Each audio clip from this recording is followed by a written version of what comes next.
How beautiful is the grace of God. How wonderful it is. The grace of God that beautifies a life, that personifies your efforts, that sustains your success. It's glorious. The grace of God is not just limited alone to the way people, the men of God, the church pastors, everything, the way they limit the grace of God to just maybe spiritual things, the grace of God is sufficient for you. No, there is more to the grace of God than this. I often tell the Christian folks around me that Christians too can succeed. Christians can be a bestseller. You can be a top artist. It's not just in the things or in the church of God alone. We can also succeed. You can be a billionaire. You can be the top rich man, anywhere. You can be one of the top leading companies in the world, in your country, in your state, or your city. The fact that we are Christians shouldn't bring us down, shouldn't lower us, shouldn't drop us down to the bottom level. In fact, being Christians should give us an edge. It ought to speed up our process. And truly, what makes that possible is when the grace of God finds you, when the grace of God locates you, when the grace of God decides to beautify you. It's going to be like, is it me? But I've been doing the same thing before. What makes the difference? Truly, there's always this shift in our endeavors. It accelerates your success. It makes you stand out. And that is what I want you to pray for. Let's live beyond this, the grace of God not to commit sin. I don't get.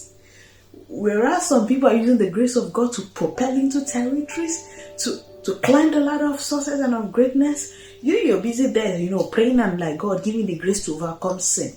It's like you're given the bunch of keys and you're only using one out of there. Whereas there are many other doors that needs to be opened. The grace of God is an access for us. The grace of God is like a ladder. It's something beyond your ability. It's something that makes you supersede your natural capacity. It's something that makes you obtain things beyond your normal ability, skills, and techniques.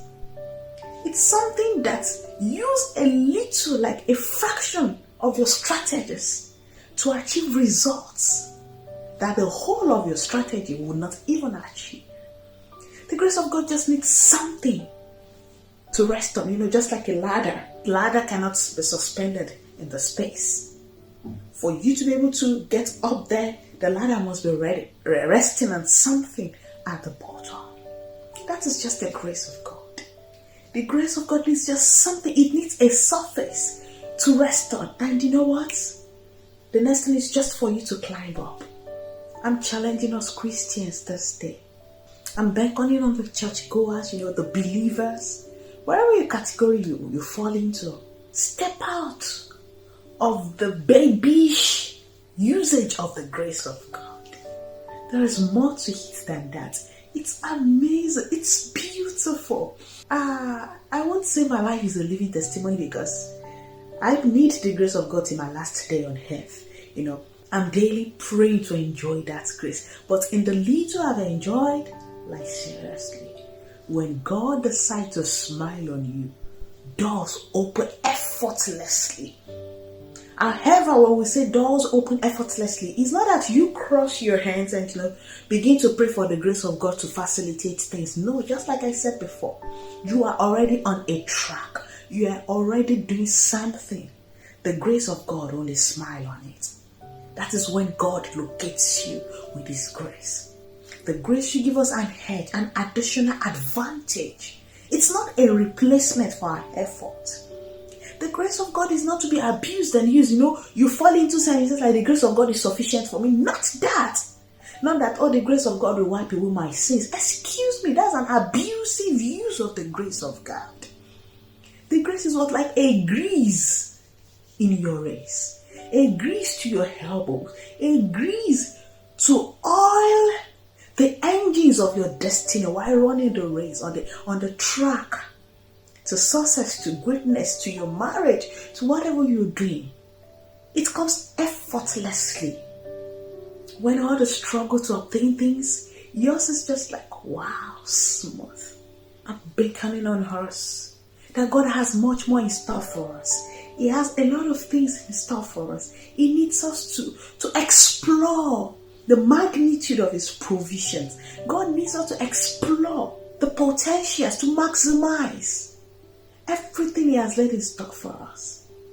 Let's stop using in a wrong manner or limiting alone this grace to a particular aspect just to overcome sin, to live a righteous life. But is it just living a righteous life and be utterly useless? No.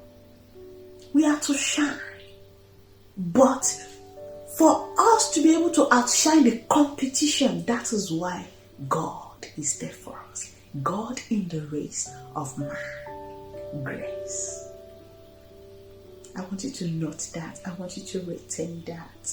Spend more time. Say, God, let your grace find me. Let your grace bless my way. I need grace to succeed. And coming back also to my personal life, oftentimes people ask me, how do I cope? How do I manage this? For a few of you that might have been following my channel, you should know I'm a serial entrepreneur. Well, blah, blah, blah, blah. And how do I cope? Being a writer, a mother, a wife, still in the things of God. Yet I still have time, to read. And I must confess to you, if you try it without God backing up your efforts, within a year you're going to fall down. That's the truth. Like, you're going to burn out. I must admit to you that before I do anything, I pray. Yes. Even no matter how stupid or useless or foolish you might think it is. Even when I need to sort out things in the house, arrange, manage it, and I'm like, God, just give me speed and accuracy. Let your grace fasten this. I've learned that secret from my work with God as far back as 10 years ago. I learned it from a sister. And ever since, I always be, Lord, grace for speed and accuracy. That's the word, speed and accuracy. So that I won't just speed up things, then I have to redo it again now. If that's the only thing you're going to take from my channel, if that's the only thing you're going to take from every video you've been watching in this channel, the grace for speed and accuracy, it makes the difference. Like I said, when some are maximizing this grace to do exploits, you are still limiting it to grace to overcome sin. Can you say? Ignorance kills faster than some deadly sickness.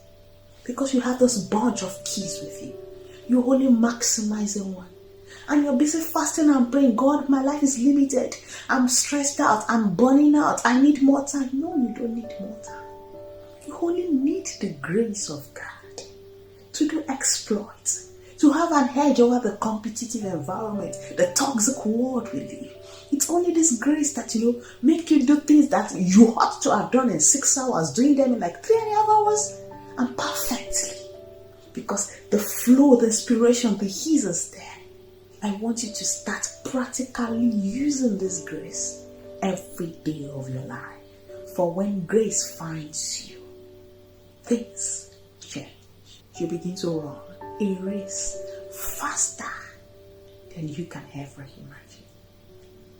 I hope you were blessed by this, and you will make it a lifestyle.